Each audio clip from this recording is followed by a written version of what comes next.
Hi, my name is Jeff Ebbeler. I'm an author and an illustrator. I'm here today to talk to you about my new middle grade novel, Jerry, Let Me See the Moon.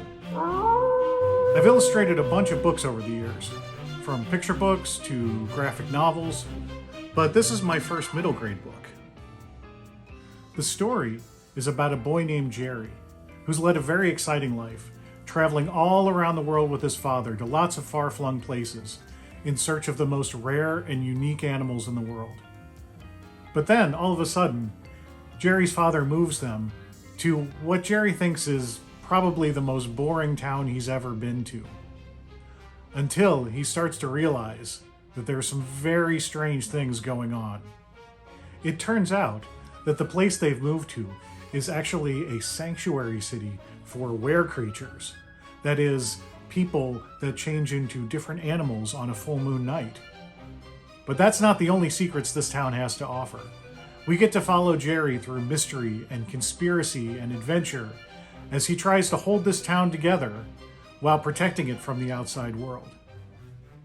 I'm going to read the first chapter for you, and then I'm going to talk a little bit about how I came up with the idea for the story and the pictures for the book. Chapter 1, A Gated Community. It's not like I wasn't used to moving. My dad and I had lived all over the world in some pretty far-flung locations. A yurt in Mongolia, a fire lookout tower in Montana, a Korowai treehouse in Papua New Guinea.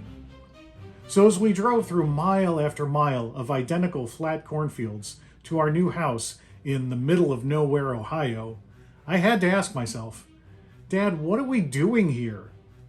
Jerry, my boy, Dad said, you will not believe it until you see it. And he was right. We turned off the state route and made our way down a hilly country lane. Thick woods pressed in on both sides, and I was starting to think, this is more like it, when the road abruptly ended at a small wooden guardhouse with a red and white striped gate arm blocking our way. On either side of the guardhouse were tall grass-covered embankments that stretched off as far as I could see in both directions. I craned my neck and saw a stone wall running along the top of a hill. Off to the side of the road stood an arched brick sign that read, "Welcome to Fort Phylum, a gated community." Beyond the entrance, I could just make out pastel-colored aluminum siding and neatly mown lawns. I couldn't believe it. This is where you're moving us, I asked. What does that mean, a gated community? They put up walls and fences to keep any undesirable people out? Or in, Dad smirked.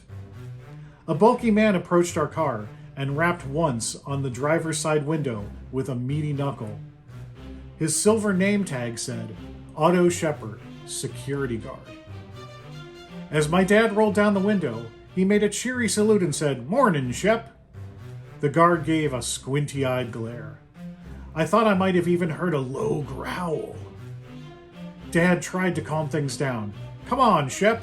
We've met before," he said. The guard slowly bent down and stuck his bulbous head in our car. He had close-set eyes and a furrowed brow. He brought his nose uncomfortably close to my dad's head and took a deep, long sniff. Dad waited with a nervous grin on his face. Like the flick of a switch, Security Guard Otto's angry scowl broke into a broad, goofy, tongue-lolling smile. "Good morning, Professor. Good morning, Professor Son Jerry."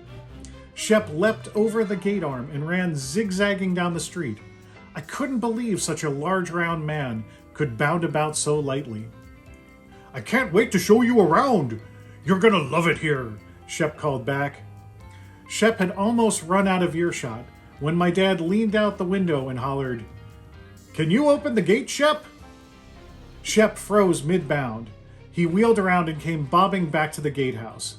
He bent over, resting his hands on the desk and panting heavily. When Shep finally caught his breath, he tapped a button on the counter and the gate arm rose up. As we started to drive in, I heard a muffled voice through my closed car window. I looked to my right, and there was Otto Shepard, jogging along our car. I rolled down my window so I could hear what he was saying. "And we have a pool, and a park by the town, and Shep, my dad called through the window. Aren't you supposed to be guarding the entrance? Like another switch had been thrown, Shep froze again and stood rigid. Yes, sir, Professor, sir, Shep said. Dad stopped the car at a fork in the road. Shep, he called. Which way is our house? Shep turned, still straight and stiff, and pointed to the right with his nose. Thanks a bunch, said Dad, and we turned right towards our new house. I spent most of the book trying to imagine the different personalities and special abilities that a human that turns into an animal might have. And since they all turn into different kinds of animals, what kinds of different personalities they all might have. Like a person that turns into a bird, or an octopus, or a panda, or a squirrel, or even a lion. And since Jerry has spent most of his life alone with his father in remote places like the jungle or the desert, he's a little bit shy and awkward around normal people. But he's developed a lot of special survival skills that come in handy in a place like this. The idea for the story came from a game I used to play with my older brother when we were little. One of us would pretend to be a werewolf, and the other would have to block the windows to keep the moonlight from coming in so they wouldn't transform. I first wrote Jerry Let Me See the Moon as a picture book, but I soon realized that I had a lot more story to tell, and I was having so much fun with all the different characters that I was making up that it just became a much longer book. It took me about 3 years of writing and rewriting before I got the book just the way I wanted it to.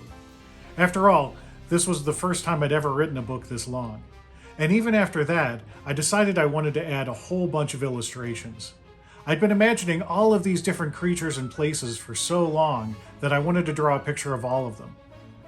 So I hope you'll check out my book. I tried to make it as exciting and fast-paced and as funny as I possibly could.